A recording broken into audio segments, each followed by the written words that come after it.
মুসারে আল্লাহরে জিগাইবানি, আমি গরিব মানুষ, আমি ভালো কিছু কিনতে পারি না, ছেলে মেয়েকে ভালো কিছু খাওয়াইতে পারি না, ভাঙ্গা ঘর, এত গরিব, ভালো করে ঘর বানাইতে পারি না।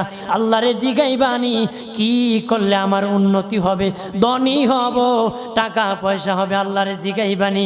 আল্লাহ মুসা নবী কই ঠিক আছে, আল্লাহরে জিগাইব তুমি কেমনে ধনী হইবা।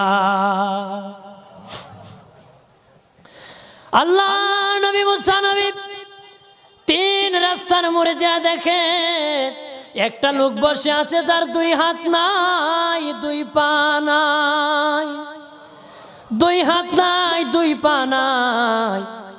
ওই লোক ডাক দিয়া কয়, মুসা রে, জীবনে কোনোদিন নিজে হাঁটতে পারি নাই, নিজ হাতে খেতে পারি নাই, কেউ খাওয়াইলে খাই, নতুবা উপবাস থাকি, বৃষ্টি আসলে ভিজি, সেখানে আমি আবার